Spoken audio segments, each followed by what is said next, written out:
Only one game matching ranked opponents in college football this weekend, but don't be fooled. There are at least 4 other games where we might look back later in the season and go, those are 2 championship contending teams, at least in their respective conferences. This is the College GameDay podcast, headed toward week 2 of the college football season. Rece Davis and Pete Thamel here. Pete, we are centered and fixated on Michigan and Oklahoma week 2, and we've got back-to-back SEC Big Ten matchups, this time the return engagement of big brand names being on SEC turf. Seems weird to say that in Oklahoma.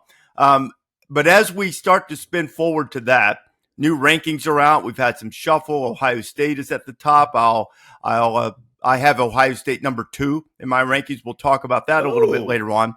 But one team that will not crack the poll this year, I don't think, and has a long road to hoe, as they say, the team I called Monday night, North Carolina.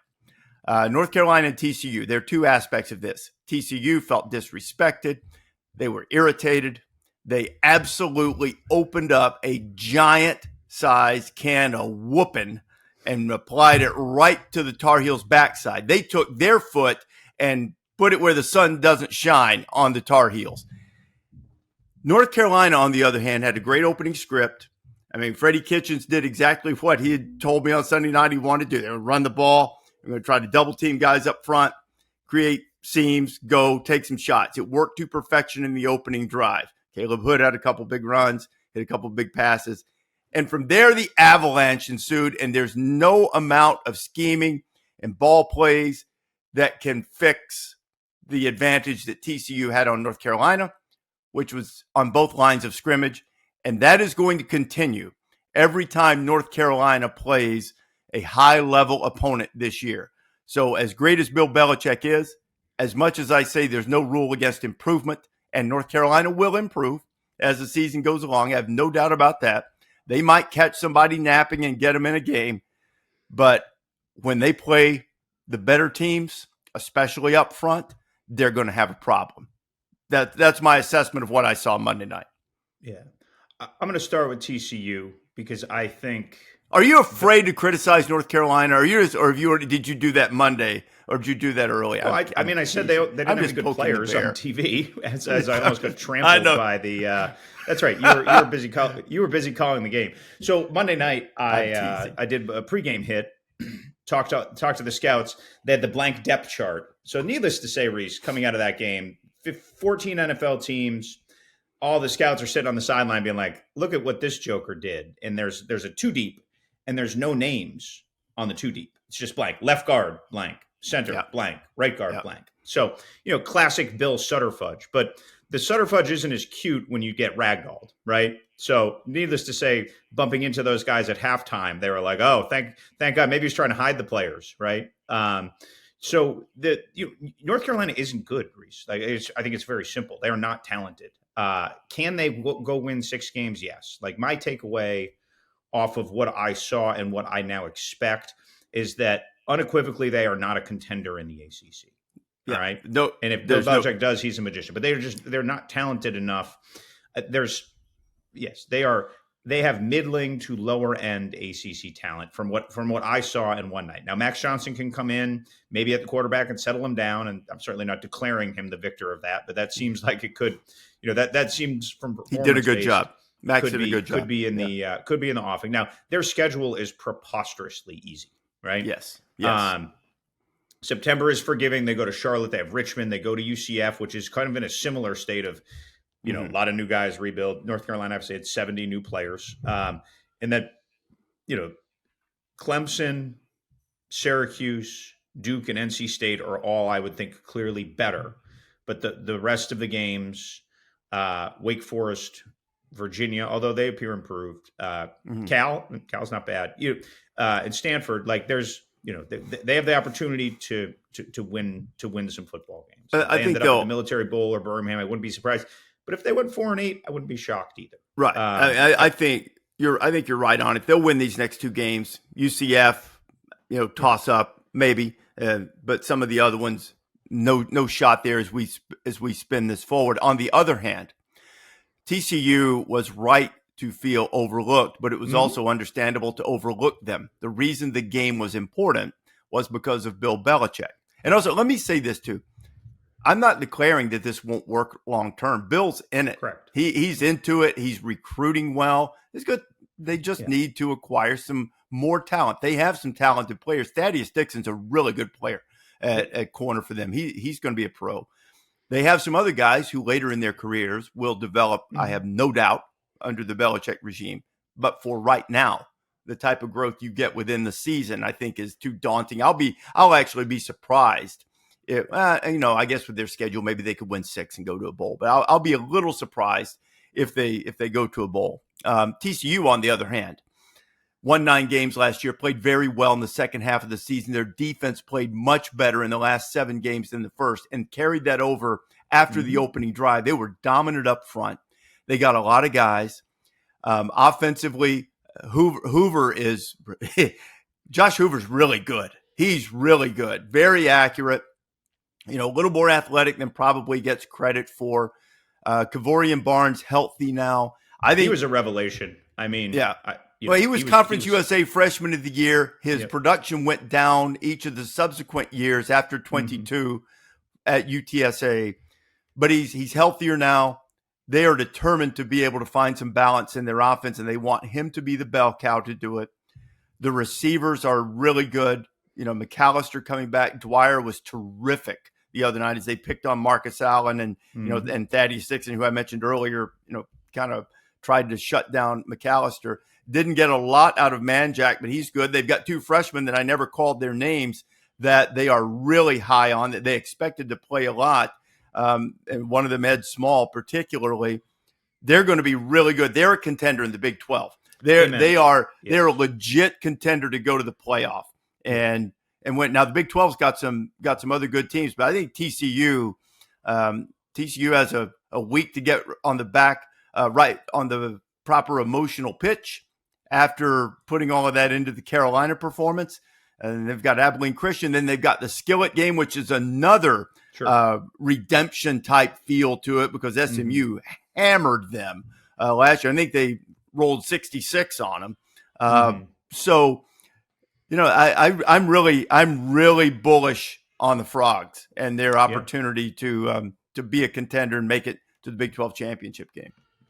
Yeah, there was a sequence, I think, in the second quarter. It might have been the drive that ended in a field goal or an interception where I think they ran the ball 6 times in a row. And you were obviously calling the game. I wasn't listening because I was on the sideline. And that quest for balance you spoke of is, to me, that was when I knew they won the game because they just gashed them for 6 straight plays. Now, they weren't 12-yard runs, but it was just like, we are going to jam this between the tackles down your throat, and there's nothing you can do about it. And if that carries over to the Big 12, which isn't necessarily the best run defense league in the country typically, I think like that edge is a difference for TCU from last year to this year. A higher grade of tailback combined with a little more punch and edge up front. Defense looked really good, obviously opportunistic, which is important. And so I certainly left there very impressed. Sonny Dykes had every right to say what he said in the post game to Holly. I just thought that was perfectly reasonable. I thought it was and again, it wasn't picking on the broadcast or anything else. Like it was a spectacle for Bill Belichick and a deserved spectacle. Yes. And I think sometimes coaches have contrived Rece, Kirby Smart. Nobody believed in us when they went back to back to whatever. Yeah. For Sonny, I thought there was considering the caliber of the rosters, like there was a wild disproportionate, attention paid to them. So I didn't have any issue with that one. I didn't either because I'm a free speech guy. You can say whatever you want. Yeah, You're not free of the consequences, or are you free of the critique? I mean, obviously what we do, every time we open our mouths, somebody gets mad. And I'm not mad at Sonny at all. I understand. But I think there was a little bit of a contrived air to it. And here's why. Because they face planted in Deion Sanders' debut at Colorado. Now it was a 3-point game, but they face planted. And so he used it as motivation as, there was a little more legitimacy than to the stuff that Kirby says, which is like, who in the world's disrespecting Jordan? No, are you kidding? That's kind of ridiculous when Kirby does that. So there was something a little more real to this, but it was also earned, one, because they had done it before, two, because it's Bill Belichick. Yes. Hey, guy's got 6 Super Bowl rings as a head coach. That gets attention. Almost 50 years in the NFL. He's coming to college. That gets attention. Sonny knows this. Sonny's a really smart dude. He knows. Yes. He's so smart that he's like, okay, wait a minute. We got caught with our pants down when Dion came to town. Now I'm going to use that and say, remember what we did here? Look what they're saying. All they care about. They think it's going to happen again. I thought it was brilliant. But I don't think he really he understands. I mean, he knows. Everybody knows why it was approached that way. You know what? Guess why you were playing on Labor Day night in front of the national television audience instead of in a Saturday window? Sure. Because Bill Belichick was there. That's it, man. You benefited from that. Dublin, right? Was that game already scheduled before Bill? Yeah, or no? it's in Dublin. Well, was it scheduled there before? I can't answer that, Pete. I'm not sure of that. I don't know for sure if it was scheduled. That's all right. We got a little spice. I love it. It was great. Yeah. It was great. I just think he knew. I think Sonny very wisely used it to his advantage. So what will Oklahoma be able to use to its advantage when Michigan comes calling? We'll talk about that when the College Game Day podcast continues. Welcome back to the College Game Day podcast. So, Pete, we are headed to Norman, Oklahoma, Michigan and Oklahoma. Michigan finished the season so well last year, got off to a good start. Justice Haynes was outstanding. I believe Justice Haynes is going to be a 1,000-yard rusher, if not more, for Michigan this year. You've been on the bandwagon. He may be your early season man crush candidate. Well, he might be. I thought he was terrific at Alabama and frankly underutilized, particularly last year. That said, sometimes when guys transfer, they transfer for one reason or another, and they don't find they go for something that might be attractive for whatever reason, NIL money, flash, glamour. Not that Michigan's not glamorous. It certainly is. But if there's ever a back that fits what we've seen from Michigan the last few years, and, they've been wildly successful, Justice Haynes fits that mold for them. He's also going to be the perfect guy to let Bryce Underwood continue to grow. But now they're going into a really hostile environment, gets good defense, and also another offense that's rebuilding in Oklahoma. But they've got a veteran quarterback. He's already joined at the hip with his offensive coordinator and John Mateer, the quarterback, Ben Arbuckle, the young offensive coordinator for the Sooners. This is going to be a fascinating game. You already have the Big Ten with the kind of victory with Ohio State over Texas, and now they'll go for the sweep with their two biggest brands. Yeah, I'm excited for this game, Rece. I think my excitement is rooted in Bryce Underwood, right? The one of the most fascinating quarterback experiments of the entire season. Michigan had the single worst passing offense in college football last year outside the 3 military academies, statistically, right? Mm-hmm. And then it's like the very modern solution. Okay, the best quarterback in the country is in our backyard, and he's committed to LSU. Let's go get a bunch of boosters together and bring him in to save the program, right? And it's a fascinating experiment. Always, as long as Sharon Moore is there, I will believe Michigan is going to have a high-end offensive line. Now, I don't think they have first-round picks crawling around there, but I think they have very good players, and I have a lot of belief from seeing those lines over the years that they're going to play well together. What I am very curious about is the skill on the receiver position that Bryce Underwood is going to have to deal with, because I think the game plan for Oklahoma will be obvious. It'll be turn him into a pocket passer, right? And it will be interesting to see if Michigan, with some transfers, Donovan McCauley from Indiana has really flashed during camp, and they're very high on him. Can that translate? It's to me, that's going to be the story of the game is Michigan's skill. We obviously saw Oklahoma last year was completely devoid of skill. I've never seen a team lose its top 5 receivers to injury where they were for most of last season. I'm excited to see Deion Burks healthy and going. Those who follow the injury reports closely will not be surprised that Jaden Ott, the Cal transfer, is banged up. He was he was sometimes in song, sometimes in word, a fixture on our injury reports last year. So yeah, but a lot of a spicy game, a lot of storylines. There's some urgency. Both programs, they kind of feel like they need this one. But Michigan's got another tough road game in 2 weeks at Nebraska, so it'll be really interesting, Rece. And do you have a great feel? I don't know if I have a great feel just because there's so much new.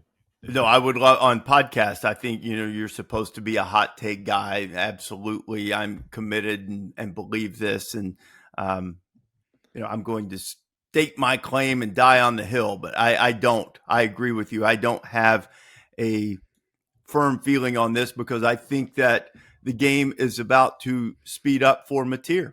Also, yes, with Michigan's defense. Yeah. So as young as Underwood is, and Mateer's seen a lot. He backed up Cam Ward at Washington State. Then he had a brilliant season a year ago, and he had a terrific start. But Illinois State is not Michigan. Defensively, this is going to be a different type of test for him. Do I think he can pass it? I do. I think he will. But I also think Underwood can as well. Mm-hmm. It's an interesting thing that Michigan, as you pointed out, is doing with Bryce Underwood. When I think there's sometimes this desire among coaches, okay, let's ease him in. We'll make the change later. But if go ahead and push your chips to the center of the table. Go with the young guy, knowing that the upside is better there. There are a lot of teams, that might be in that situation with all of these quarterback battles that we've had. And you've seen some teams do that. And you'll see it pay off in the long run. I mean, I think of Notre Dame, CJ Carr. I know they threw a lot of short passes, tried to protect him, but CJ made some plays late. They're going with him. He ran it better than I thought, by the way. Like what now? He ran it better than I thought. Yeah, he did. He's good. I took him as more of a. He was described to me, I guess, as more of a pure back, drop back, old school pro style passer, and he had some moves. Credit to him. I thought he played pretty well. I thought he played really well. And so that's my point with Underwood. I mean, now Underwood has enormous physical talent. And early in that game against New Mexico, there were a lot of fastballs coming in there. Now, you might remember the old days, people of our age, receivers used to talk about, and I know I'm older than you, Pete all of a sudden bristled when I said people of our age. Didn't bristle? And people used to talk about, you're familiar with the term the Elway cross, right? I don't know if I am. Sometimes when you would catch a ball, particularly a crossing route or a comeback from John Elway, you could tell that you had, because the cross of the end of the football would be implanted on your sternum. You'd have like a little bruise right there. Sure. Underwood was firing a few of those early as if he were trying to leave his mark on the receivers, and it worked out, and it's good. It shows you what the guy can do. My favorite play was the block he made, although, as others have pointed out, and rightfully so, make the block with your left shoulder, Bryce. Protect that passing shoulder. But he lit a guy up pretty good to spring his running back for a touchdown. And, I think he established himself as a leader. But this is going to be a more difficult environment. We saw it, we saw it rattle some guys, even Arch Manning, who's played. I don't know if it rattled him as much as Matt Patricia did. But, Underwood will have moments, where he'll probably be a freshman, but this guy's superbly talented. I think Michigan's got a real chance to win the game if they can run the ball. The one thing I've watched some clips. One thing I've wondered about Oklahoma is, some of the guys, and they played a lot of guys, you know what you're getting from R. Mason Thomas, but, they have the well-traveled Marvin Jones there, and I believe he was atop their depth chart as I looked at the depth charts going into the week. As I scroll down, and may or may not be indicative, but I don't see his name on the stat sheet. But he's another, 5-star talented guy. When Georgia, Florida State, now Oklahoma, they have guys can get after the quarterback, and Underwood will be tested. I probably leaned Oklahoma because they're at home, but it's not going to surprise me if Michigan, with the offensive line, Justice Haynes, controls the game, running it, makes it really, really physical. makes it difficult on Mateer. And kind of, you were right about Texas and Ohio State. I thought the offenses would be a little bit better than they were. And maybe they turn this into a bit of to use your term, a slog. Maybe a little bit of a slog in this one too. Do you expect that? You're on slog patrol and you're batting 1,000 early. So what do you think? Yeah, and it's just sometimes I feel like we spend all the 2 months going into the season talking about how great everybody is, and then we don't leave the grace for that improvement is needed. Yeah, I think Oklahoma's defense, Rece, is a little bit underrated. Michigan has very good defense too. So I think if you had to gauge the 4 units, Michigan's defense and Oklahoma's defense are ahead of their offenses, right? Just from what we've known and from a production and proven level. Oklahoma lost its big names off its defense last year, but really returned the guts of a lot of production. I'm still a little scarred from Marvin Jones, by the way, from the Florida State offensive line in the Grand Declaration in Dublin last year. Hey, look, man, defensive line. Some of those old ghosts from that FSU defensive line keep popping up. Patrick Payton's at LSU. Chapman, one of the interior guys, is on the Patriots, so I'll see his name pop up locally here. That was the Grand Dublin call. Did not work out so well. So I smiled. Now, if you see Marvin Jones Jr. on the hoof, woo, he is a specimen. The production maybe hasn't met it yet, but I have some faith in this. Remember, we got Venables calling the defense. Which, you would think that guy's called a lot of defenses now. I think he's called defenses like 8 national title games. Like he's been, he's been around, and I expect the atmosphere to be electric there. It's one of the great old barns in college football, and this is a big moment. It's a big moment in Venables' tenure. It's a big moment in their season. Obviously, coming off 6 and 7. So yeah, I'm excited to see it. But I would not be surprised if this comes down to kickers and where some punts land. When we did the preseason Herbie's show and Jade Knott came up and I started very quietly singing in the background the smash hit that went coast to coast, part of the musical excellence that rarely have we seen songwriting expertise that rivaled Billy Joel and Bruce Springsteen. And yes, I put them in the same category because I prefer Billy Joel. So go ahead and that'll light up the internet. But, I started very quietly singing, O-T-T-T-O-G-O,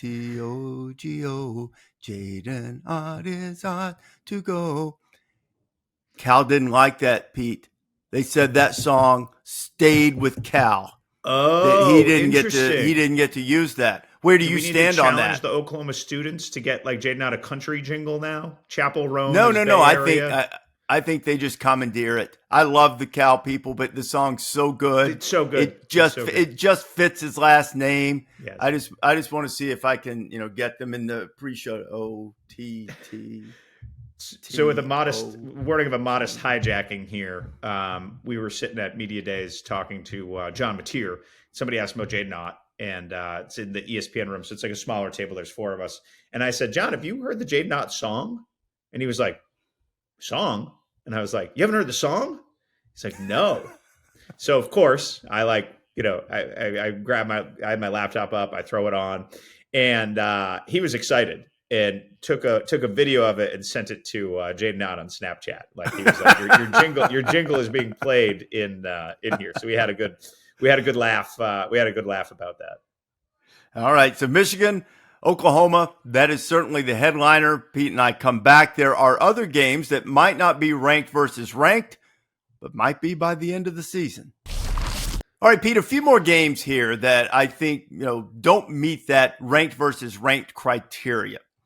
But that I think will be fascinating games, good games, and also between 2 teams who both will, in my judgment, have great opportunities to be ranked by the end of the season, if not very soon. One's Illinois-Duke. That's going to be a game that follows us. We'll have great coverage of that on College GameDay. Yeah. You and I got a chance to visit briefly with Manny Diaz the other night while we were in Chapel Hill as the Blue Devils got off to a good start. USF and Florida, particularly after what South Florida did to Boise State. Iowa State, Rocco Becht is playing at an extraordinarily high level, and I'm sneaky bullish on the Hawkeyes with Mark Gronowski now that they have a quarterback and an offense. and then Missouri and Kansas. Also both with dynamic quarterbacks. That's a good slate that if you just allow yourself to be fixated on teams having a number beside them, you're going to miss out. These are really good games, all among teams that I think have an opportunity to challenge in most cases, challenge for their conference title, at least finish high in their conference races. Yeah, not like these aren't celebrity on the sideline games. This isn't like MJ and McConaughey games. These are just games for really good college football games for people like Rece and I who really like college football. Where do we want to start? Let's start with Illinois Duke, because Duke's at home. Illinois, top 10, right now. So that's that's a potential snake pit type game, because Duke's got some players. Yeah. Duke has this is one of my takeaways from the Triangle, watching UNC, seeing Manny, and just thinking about the philosophy of team building in the modern era, Rece, right? I'm going to go a little big picture on you here, professorial. UNC went the Walmart route, right? They did not go in the portal and acquire any high end players. They were financially judicious, and their roster indicated it. Duke went completely the opposite. They went whole hog on who they identified to be the biggest game changer in the transfer portal, in quarterback Darian Mensa, right? And they paid him a lot of money. It's a very un-NFL way to do it, right? In the NFL, it's like pragmatism, discipline, all those things, cut Rodney Harrison, Bill Belichick, like all of those kind of discipline paradigms. And, you don't pay too much for position of need, not need. Duke just blew it out of the water and said, we are blowing the budget on a quarterback. And obviously early returns, they struggle a little against Elon, but Darian Mensa looked good and is good. But I just think, to me, and this doesn't have much to do with the game, but I just think, like, when you look at Duke this year, they took a risk, a very un-Duke-like risk, right? Mm. They said, we feel like we can get into that like top tier of the ACC, and we need to be bold. And so this is like the big grand Duke play that we'll see play out, obviously, this season. They play Tulane later this month, which will give the Mensa acquisition a little more gas, right? Like that's going to come into focus more. The player that they are excited about in Durham, who I'm excited to see, is Cooper Barkade. He's a receiver from Southern California, had big offers, was up here at Harvard, played and graduated in 3 years, and then goes to Duke and is working towards a graduate degree. He has certainly optimized his educational NIL with some pretty heavy artillery on the old degree front. But he's a player, man. He had 5 for 117 against Elon, and they feel like they have brought skill. Andrell Anthony, remember him? I believe he's the Michigan-Oklahoma. Michigan-Oklahoma. Right? Started Michigan, went to Oklahoma. Couldn't get healthy there. I saw him have one of his early catches, Pete. I saw him have a 93-yard touchdown against Michigan State, a game that College GameDay was at when he was with the Wolverines. He's got some, when he can stay healthy, he's got some juice. Yeah. So, obviously Illinois is number 12 in the country. So I think they're 11. I think it said 11? Top 10 a minute ago, but they're 11 to be precise about it. Okay. Yeah, fair. But that means you're a playoff team, right? Yeah. Like you are, and they have earned through close victories, player retention, finding Luke Altmaier in the portal, big offensive line. I had a scout go through there and tell me that they looked better on the hoof than Michigan. Like they're a big sort of gnarly Big Ten team. So really, really excited about this. And said this on College Football Live yesterday. Just like waltz into Wallace Wade Stadium, Rece. I think we need to start calling it Cameron Outdoor. 12-2 since Elko's last season and since Manny's got there. 12-2 at Wallace Wade, including a huge win over Clemson. Not bad. Yeah, for sure. Do you like Cameron Outdoor, or is that dumb? No. Cameron Outdoors.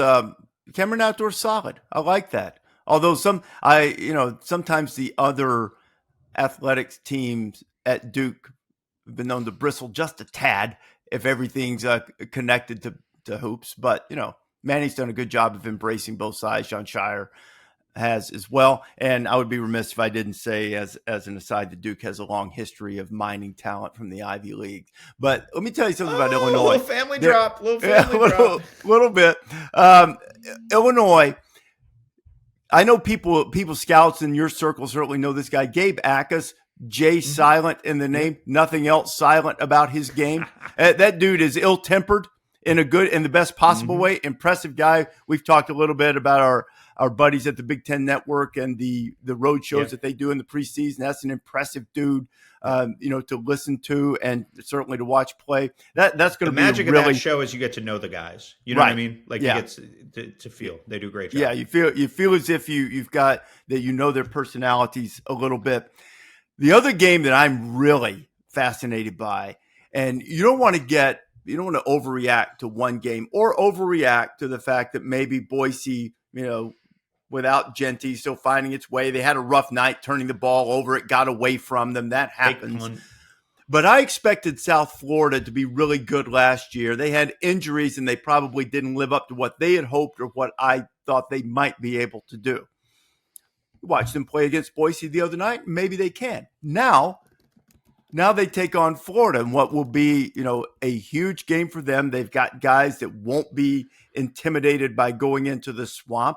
And this is a little bit of a tricky situation for the Gators. DJ Lagway, I think, to deal with an explosive offensive attack or a great offensive mind, calling ball plays for South Florida, and Alex Golish, the head coach, or offensive philosophy there. I think this will be a really entertaining game, and one in which Florida had better be careful here, because this could be a real signature moment for the group of five potential representative going into an SEC stadium if they could somehow pull this one off.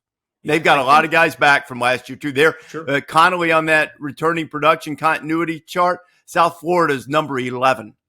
Wow. And that's rare for that level, too, to have that much continuity other than the academies. Here's the interesting part of this game, Rece. What that style of offense can do is take you out of what you want to do if they can go and assert control of the game. I would expect South Florida and Golish to be aggressive early, right? They're going to take shots. They're going to run Byron Brown. He looked electric again moving the ball. He was hurt for most of last season. And what you want to do is, Billy Napier is kind of a run the ball, establish, old school, Saban-ish philosophy.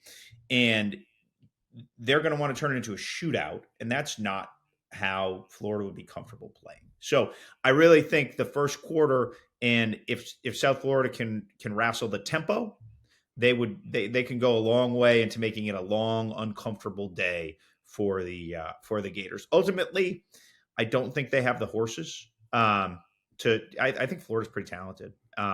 So do I. And I should point out too their experience. They have a lot of returning production too. Florida ranks highly in that chart. Billy has been methodical about how he's built it, and it's gotten to this point. Especially on the lines of scrimmage, right? Like you need to disrupt the quarterback when you play that system, and I feel like Florida will be able to do that. We did not glean much about them from their performance against the mighty LIU Sharks, but I do think we'll learn it. It would not surprise me if they are tested Saturday. Cyhawk, would you say I'm crazy if I told you, what if this is the first of two potential meetings between Iowa and Iowa State this year? I would tell you that I don't recall a quarterback matchup in this game of this caliber in a very long time. I don't think, certainly in my time doing this, there's been a quarterback matchup. Maybe there was like a Sage Rosenfels, Brad Blanks duel. I'm just trying to think of a few names from 20 years ago. This might be, this Gronowski might be, now they've had some good guys. They have Beathard, they've had Beathard was good. Beathard was like a third-round pick, fourth-round pick. This might be the most, the best quarterback situation they've had maybe since Brad Banks. Yeah. Is, pretty early in the Ferentz era, who, by the way, Ferentz tied Woody Hayes, most wins in Big Ten history. I think it was number 205 for Kirk. And now he'll have a chance in his in-state rivalry game to, win more games than any coach in Big Ten history. Yeah. Well, that'd be pretty cool. An ode to steadiness, Kirk Ferentz. Like that from when I met him my first year doing this, when they had Brad Banks, quite frankly, to now, Kirk Ferentz has not changed. He's been solid as the day is long. Philosophically, he has stayed the course, developed some wonderful players, and I think because he has had so much success there, I think spoiled the locals to they have outkicked their coverage for 2 decades with Kirk Ferentz. So salute to him and what he's brought to that state. Because correct me if I'm wrong, Rece, there's not a whole lot of local talent roaming those cornfields there. You can get some hard-nosed, tough guys, former wrestlers. I recall the words of Barry Alvarez when he took over at Wisconsin. Our heart, our soul, our grit will come from the state of Wisconsin, but our feet and our hands are going to come from Florida and Texas. So there's, I might be paraphrasing a bit, but that was the idea. So I think this is going to be as entertaining a Cy-Hawk game as we've seen in a while. Rocco Becht, I mean, what a catastrophic mistake he made in his last game. He threw an incomplete pass. I mean, is he your man crush? Maybe, Rece. We're trying to find him. I think, boy, I love the way he played in Dublin. He's got great hair too. I know that's important to you. He's got a fantastic coiffure that he keeps in order. Josh Hoover's got a good coiffure. Good flow. Good flow.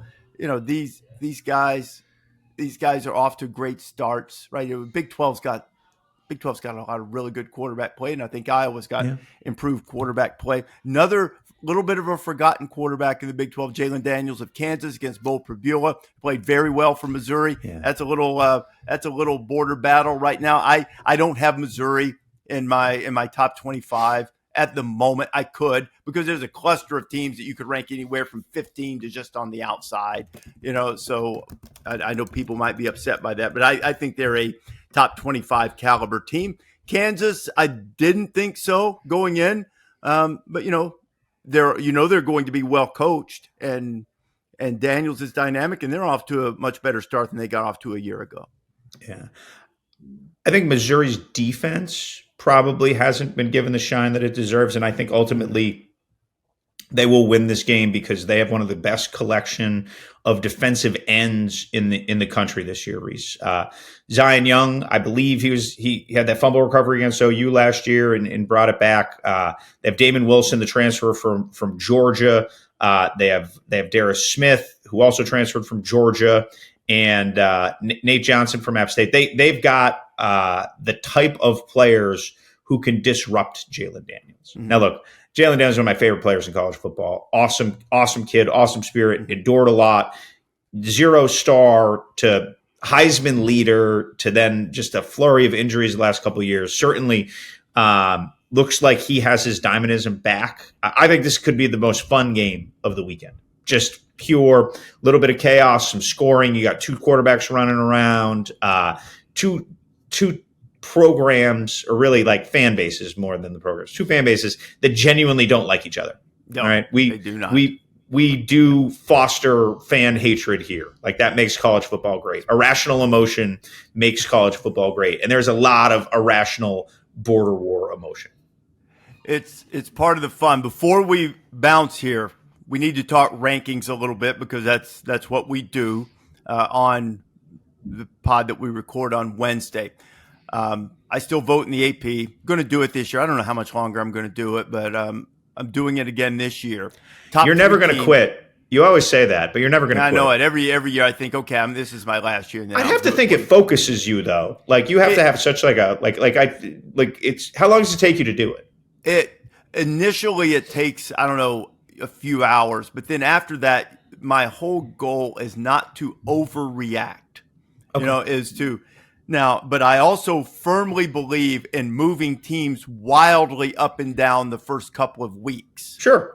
By that, I mean, look, the obvious example is, people on this podcast know I was very high on Alabama. I think I only had them ranked like 7th or 8th, but I did pick them to win the SEC. They are not on my ballot this week. They didn't look like a top 25 team. Sure didn't. Florida State was nowhere near my ballot, to start the season. And now I have them 19. and wonder, if they can knock people off the ball the way they knocked Alabama off the ball, they're going to be way higher than 19 in very short order. But the top of my rankings, I thought Clemson was the best team in the country coming into the season, and I still think Clemson's going to win the national championship. Mm-hmm. So LSU won at the toughest place to play against the best team. LSU's number one to me. Amen. There's no question about that to me. Ohio State. Did you see the little Dabo BK tiff? I did. I think in a lot of ways it's quintessential Dabo. Adrian, our producer, play that clip for the people. It was a hell of a game.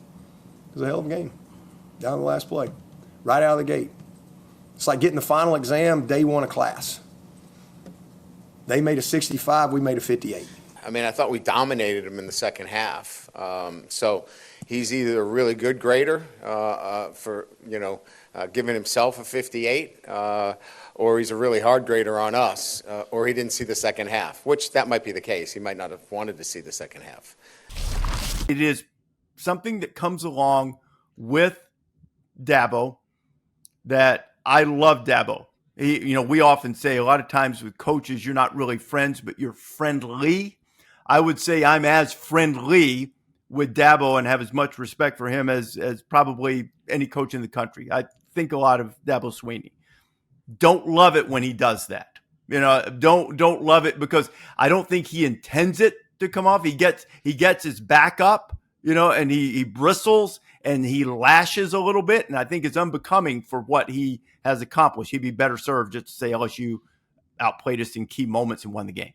That was a classic Rece Davis. 2 compliments before criticism. Well, the flip side of I actually had this thing. I've got a working thing that I can't figure out how to get to, and I don't say this critically because I'm also fond of Brian Kelly. I like BK. I think he's entertaining. I think he's honest. He's candid. And the first thing I thought when I heard his response, which by the way, Dabo earned every little bit of that response that BK gave him. Let's make no mistake about that, right?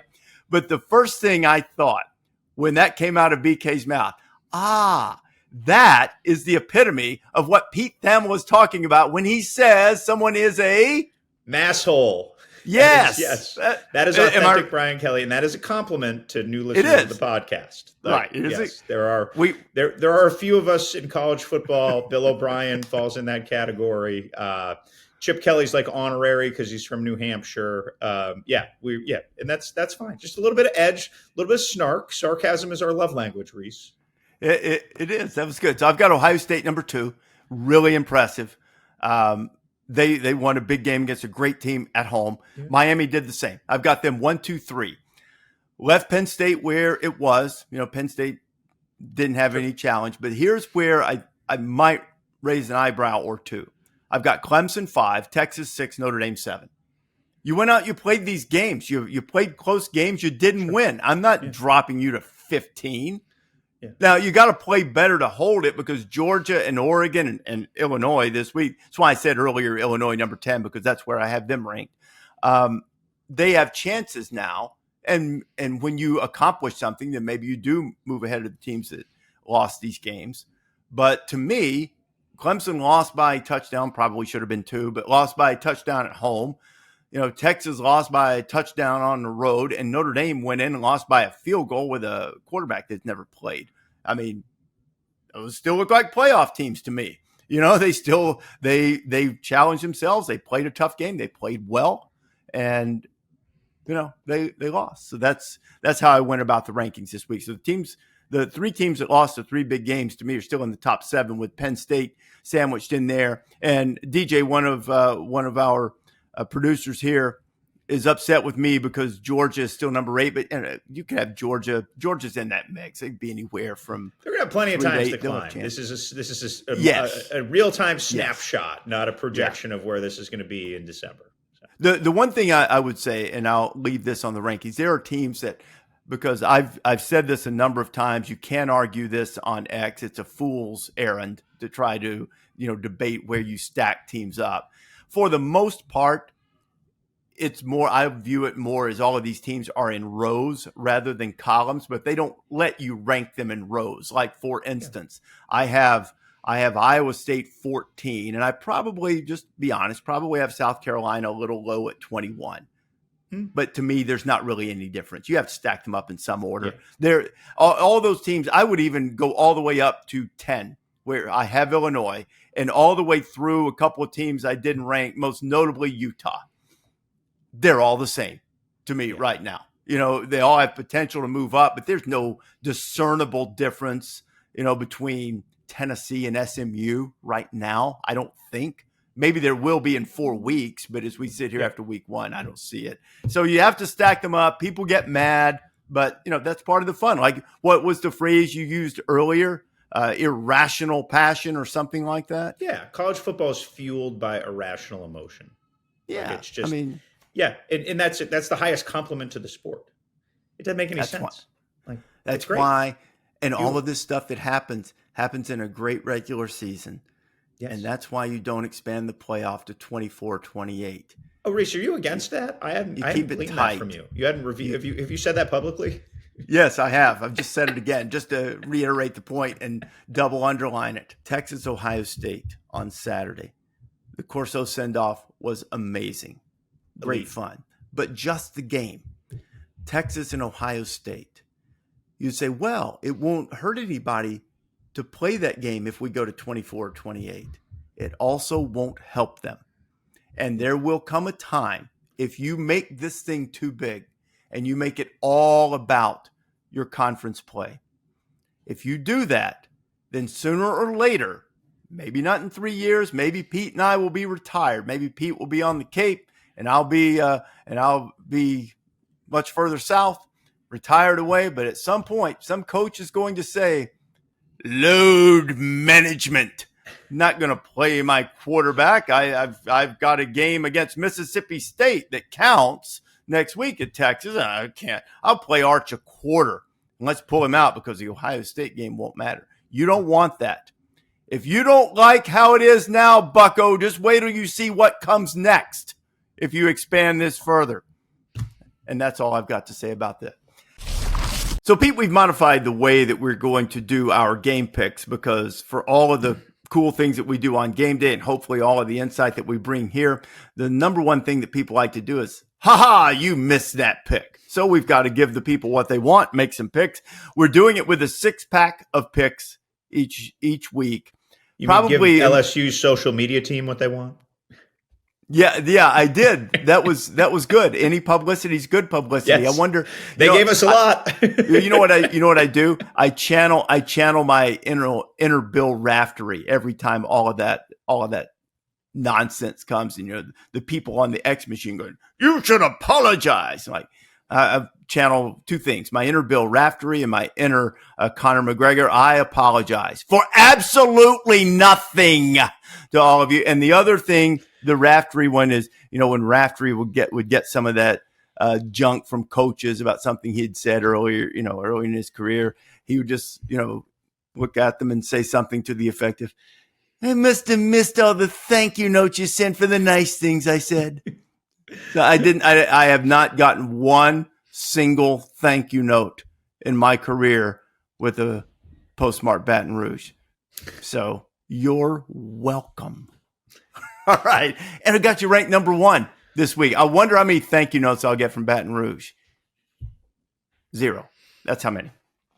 What kind of chance does Illinois have to go on the road in front of the Wade Wackos, Wally Wade Stadium, and stroll out of there with a victory against a team that I believe a lot around Duke football are very quietly confident in? This Illinois squad's good. Who do you like? So I'm gonna pick the upset here, Rece. I'm gonna go with the Cameron Outdoor Stadium denizens, and I'm gonna say Darian Mensah. Now, this will not be a high-scoring game. I'm gonna be very clear about that. In the slog meter, this one has all the trappings of it.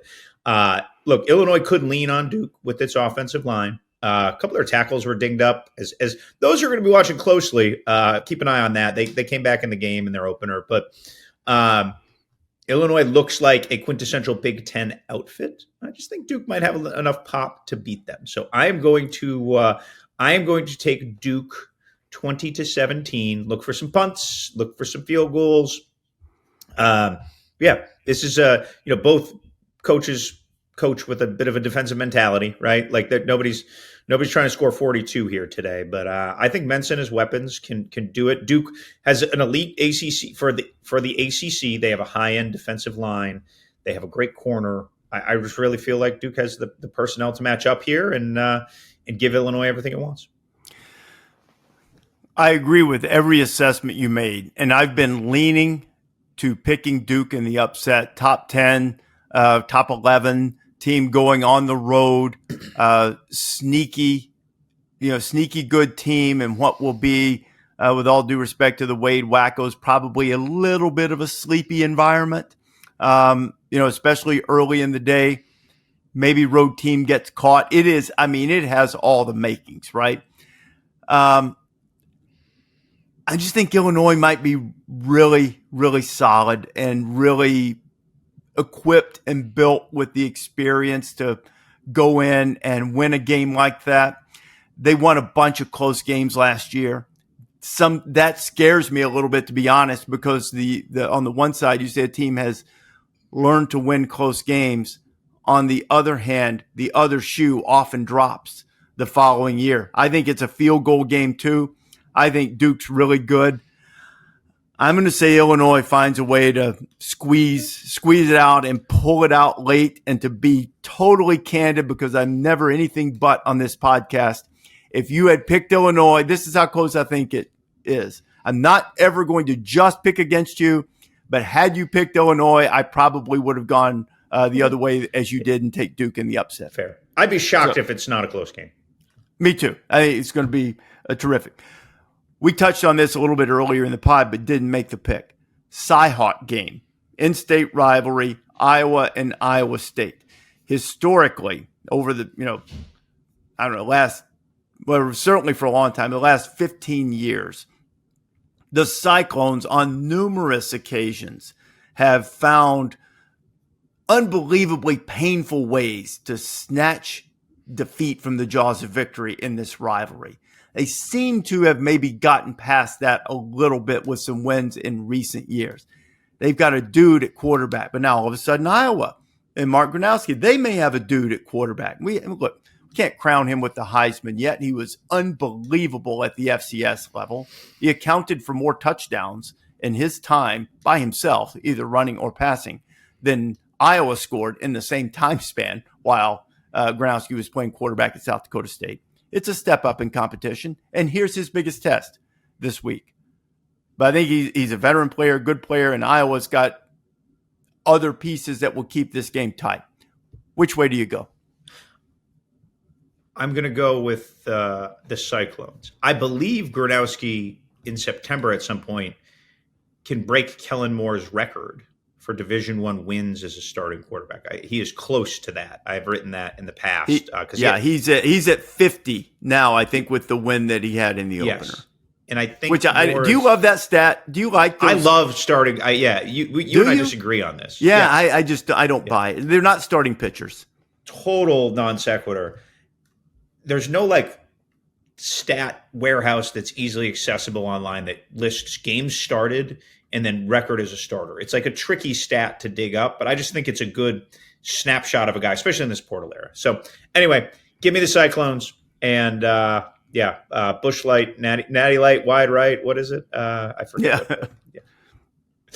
I'm with you. I'm taking Iowa State in this game too. And I do believe what I said earlier in the podcast, depending on how the rest of the season plays out, I think both of these teams potentially could be playoff teams. Are they there now? No. Iowa has a much more difficult challenge because, of getting into the Big Ten, maybe need to get in the Big Ten championship game. I think they've got Ohio State at home later, not to cast aspersions at Iowa State, which their schedule is going to be difficult in the Big 12 because everybody is capable in the Big 12. But I think maybe coming out of the Big Ten is going to, leave you less room for error. Mm-hmm. But I do firmly believe that both of these teams could make the playoff. I think they're good. I think they have that in their sight. for this game, I'm going to go with the Cyclones. I believe in Becht. They've got new receivers this year, but boy, they've gotten off to a great start together. I'll go with the Cyclones to win that one as well. One a little bit off the radar. A game last year when these two met kept Ole Miss out of the playoff. Ole Miss and Kentucky. I think Kentucky didn't have much success at all last year, but the biggest success they had came in Oxford, Mississippi, when they went in and beat Ole Miss. It was the only SEC win the Wildcats had all of last year. Kentucky was a very popular pick last week to be on the wrong end of a superdog or an upset when they played Toledo, and they slogged out the game. They won the game. Now here comes Ole Miss, road game. Your guy, your man crush, Austin Simmons, coming Love in. him. Ole Miss, Kentucky. Kentucky pull the upset at home? I feel like Kentucky will cover in this game, but Zach Calzada did not look good against Toledo. And I just, without him really spinning it around, he was 10 of 23. I can't have conviction for Kentucky. Again, they're almost like a G5 team. They got like 50 new players, right? So they were good. They got a win. I will be clear, though. I think Ole Miss wins this game. I don't think this Ole Miss program, talent-wise, 1 to 30, is anywhere near where they were last season, especially personnel-wise on defense. So I'm not saying they're going to go 4-8, but I'm saying that they will go from the cusp of the playoff to like a top 25 team.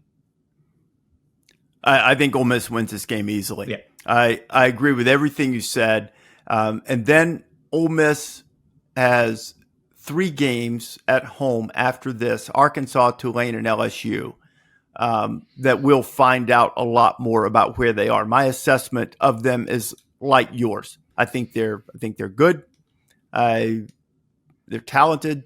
They're not what they were last year, which, they could have caused if they had avoided, one of the missteps that they had, they would have gotten into the playoff, whether they avoided Kentucky, avoided Florida, the LSU game that was, they played a tough game. They lost. If they had avoided one of the other 2 missteps, they would have been in the playoff, and they would have caused people all kinds of problem. I don't think this team is that team, but I think they're good, and they're certainly good enough to win and cover against Kentucky, and they will. And then we're going to find out coming up, particularly when they play LSU, whether they are a contender. A game that is much better looking in terms of recent accomplishment and brand name than I anticipated actually being on the field is Oklahoma State and Oregon. You had a little back and forth between Gundy and Lanning, not really shots, but just, commenting on payrolls and NIL and access to funds for players and all of that. As someone pointed out, there's a bit of irony there coming from a program that was bankrolled by T. Boone Pickens. For a long time, they've had OK State's had some money at its disposal at times too. I feel like this is probably a mismatch of epic proportions, particularly given Oklahoma State's quarterback situation now. The quarterback hurt in the opener. I think Oregon rolls pretty easily in this one. You? T. Boone is rolling his grave, man. For a generation, he was like the rogue booster type who helped bring Oklahoma State from pretty middling generation of history to like a really good run of ball. Mike Gundy, obviously, I have a ton of respect for as a football coach. I don't think Oklahoma State has a good roster. Like, I just don't. Zane Flores is the backup quarterback now who will start in that game. This one could get ugly, and I do think Dan Lanning's smirk when he was answering some of those questions may be directly proportional to how long he leaves his starters in. We saw a little bit of that. Have you? By the way, I agree. I think Oregon's going to win easily. I love Gundy. He's good. He's good content. Gundy did a commercial for something. It's a phone company, I guess, a cellular commercial, in which he recreated the "I'm a man, I'm 40" ran to "I'm a man, I'm 58," and why would I overpay? And see, this is what I love about Gundy. Not afraid to, he's feisty. thinks his own way and doesn't apologize for it, and he can also poke fun at himself. I mean, the guy has been known to go out and hunt rattlesnakes. Hunting rattlesnakes will be a lot less dangerous than going duck hunting this weekend because these ducks have a little venom to them too. I think Oregon rolls. Do yourself a favor and look up the Gundy commercial. Okay. And while we don't do endorsements, we do, but not unless they actually pay to be on the podcast. But do yourself a favor. Watch the Gundy commercial. Wireless. And if you're not moved to follow the man who's 58, no, I don't know what I can say to help you. Way to go, Mike. Get it while you can, kid. That's it. Have a little fun. That window may be closing too. So perhaps, but what in the world are they going to do? That guy's done an unbelievable job there. Unbelievable. Say what you want. There have been ups and downs. They're really disappointing last year. I'm sure he's adapted well, Rece. Maybe not. Fair enough. I mean, but that's a tough place to win. Nobody's won there. Nobody. And he has. He has 100 more wins than the next best coach there. 100 more. Do you remember the old school coach they had there, Pat Jones? I do. I think he's second. So hilarious guy. I don't recall the game, and I should when I tell these stories. But there was a game somebody ran just a fake punt against them that made no sense why you would try it deep in your own end or something like that. And after the game, somebody asked him, what do you think it took, to make a call like that at that stage of the game? And he said, a long-term contract, which, kind of epitomizes hasn't always been easy in Stillwater, and Gundy's been great. I don't think it will be great on Saturday for them against the Ducks. Underrated rivalry, where our friend Eli Drinkwitz says, he doesn't mind stirring the pot a little bit with Missouri and Kansas. I think you mentioned earlier in the podcast, you thought this might be as entertaining a game as there is on Saturday between the Tigers and the Jayhawks. Yeah. And I am going to, as I alluded to earlier, I am going to take the Tigers. Could we have two quarterbacks run for more than 100 yards? Like, I think it's going to be that kind of a game where they roll. I think from a pure personnel perspective, Missouri's defensive personnel is better than Kansas's, and that's what ends up being the difference here. I will note, for those paying close attention, Missouri's starting kicker tore his ACL, and they actually went to the junior college ranks, found a kicker, and wrangled him into school over the weekend, basically. So the kicker had not kicked yet. Drink had been following this kicker's progress for a while. Yes. Right? Yes. Yeah. I think there was a shotgun nature to the I don't know if it was late August or early September, but that the JUCO kicker recruitment and they do have a true freshman as well. So just something to keep in the back of your mind if they're lining up for a 43-yarder to close the half. That is not going to be a guarantee. This isn't the NFL where every joker makes it from 61 now, like it's nothing. The analytics suggest that going for it on fourth down often carries far more reward than old school traditional football coaches might have thought. But one of the themes of the opening weekend were fourth down failures.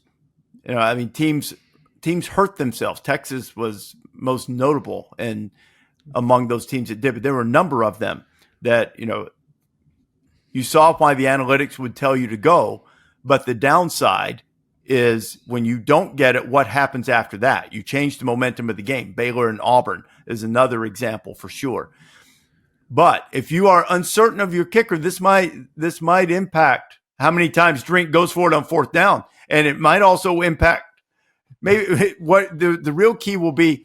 First time Missouri scores a touchdown, they leave the offense on the field and Drink's holding up two fingers. Let's just go ahead and go for two, see what happens. But it is funny how Saban has brainwashed us all now. We're like, oh, take the points.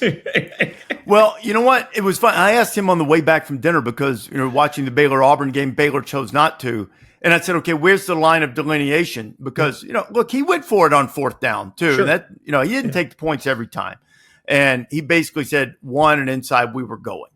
Okay. Now, he also historically, a lot of different guys, but when you have Daron Payne and Jonathan Allen and people like that, giving the other team the ball on the 1 yard line is not the worst thing in the world. So you have to, that's the other part of it, Pete, is you got to know your team. And to your point about Missouri's defensive personnel, if they really believe in their defensive personnel and they were good on defense a year ago, that might also influence it. I've got kicking issues, but I've got a good defense. Okay, this impacts not only the fourth down call, but the third down call. Can I get close enough to justify going for it on fourth down? And if I don't make it, we've got this good defense. All of these things add up. I think Kansas will give them fits. I think Kansas will give Missouri's defense problems with, they're very creative on offense. Daniels is healthy and very good, but I think Missouri has too much for them. I think Missouri wins the game. Deep cut, and the floor is yours. You have one that you particularly are interested in. Deep cut. We need to give the people a deep cut every week, and I'm going to take Western Kentucky at Toledo. Maybe my favorite stat of the season, Rece, or favorite factoid. Western Kentucky quarterback Maverick McIver has been around for so long that he committed to Cliff Kingsbury at Texas Tech. Wow. He then went to Abilene Christian, and then he and Rick Bowie, his offensive coordinator, were kind of the pairing that Tyson Helton plucked and brought to Western this year. Maverick McIver played very well the first 2 weeks, especially I watched a bunch of them against Sam Houston in the opener. Tyson Helton gave me maybe my favorite line of the offseason going to visit coaches. He said, I want a quarterback who walks up to the line of scrimmage like John Wayne. And then he kind of just he stood up, looked like a cowboy. He said, I don't want some twitchy guy like this, pointing. No, I want to be that. So for our YouTube viewers, that was a terrible impersonation of John Wayne. Toledo, for the third consecutive year, Rece, has a really nice NFL prospect, safety Emmanuel McNeil Warren. He is we can call him the second best safety prospect in the state of Ohio. Obviously, they had Quinyon Mitchell last year. They had Darius Alexander. He was the first pick in the third round by the Giants. The Rockets, they'll churn out some dudes now, and obviously McNeil Warren appears next in line to be in that top 100 range. Really, really good player. So we'll see if he can D John Wayne Maverick. So, Tyson Helton's done this a couple of times. Oh yeah. He's a good offensive guy himself. And then he pulled in Zach Kitley, to bring in guys together. He's done a really good job. Was it Bailey Zapp? Was Zach Kitley? Yeah, exactly. Yeah. He has identified rising talent and made for dangerous offenses. Ben Arbuckle, who we're going to get a good view of at Oklahoma. Yeah. Great story on Ben Arbuckle on ESPN.com that ran Wednesday. Eli Letterman did it. Just a fun look at his backstory, which is great. And we'll talk about it on Game Day on Saturday. Yeah, I'm wondering. I think I've heard a lot of this. I really have a question. I've yet to read that yet, but I had a question regarding his background that I'm eager to ask Ben when we get there, so that perhaps I can incorporate it into a lead if the answer is as creative as I suspect it might be. Right. But at any rate, I will say, as for your John Wayne analogy, I don't know if I do a good John Wayne a little bit before my time. Great. I think John Wayne, correct me if I'm wrong. Somebody can look up, Adrian, you can look this up to make sure I'm right. I believe John Wayne played at SC, right? I think John Wayne played a little. I had no idea. Played a little football at USC in the day. Let me tell you something, Pilgrim. Maverick McIver just hasn't seen anything like this Jason Candle defense. I'll go Toledo on the pick. I'll take Western. Go Big Red, my favorite mascot.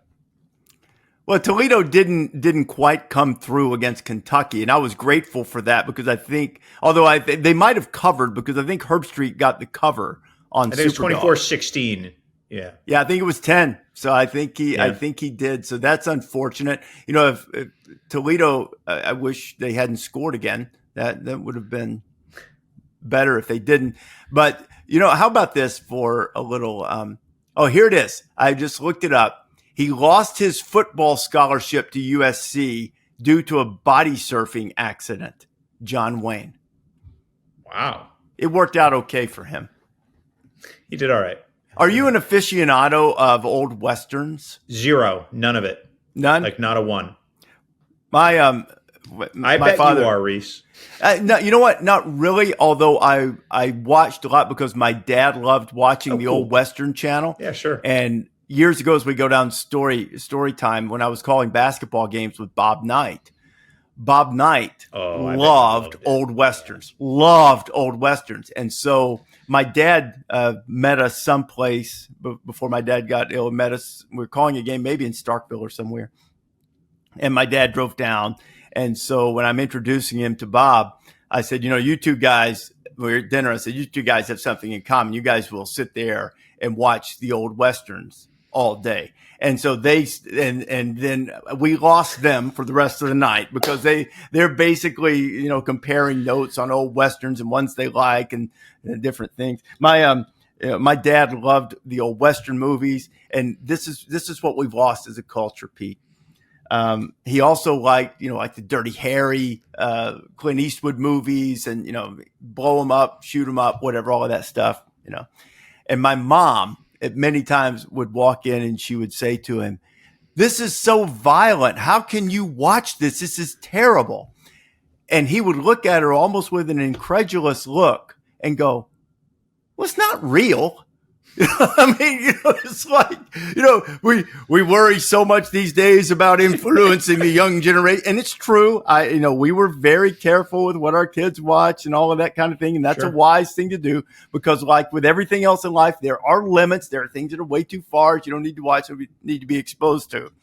But there are a lot of times when I think about my dad and just this old school ability to differentiate between fact and fiction. Well, now this would be a terrible thing if this were happening on the next street, that somebody's driving their car through somebody's living room and, stealing diamonds from them or whatever. That would be a horrible thing. Nobody would want that. But if you're watching it in a movie, it's not real. They're all going to go out for dinner afterwards. It's fine. So anyway, not sure how we got there. From Toledo, Western Kentucky, nonetheless. That's why you love this podcast, isn't it? I hope you do. Thanks for listening to the College GameDay podcast. Watch College GameDay, we hope, this weekend from Norman, Oklahoma. It'll be a lot of fun, Michigan and OU. And thanks for listening. Download wherever you prefer to get your podcast, or better yet, subscribe and never miss a single episode.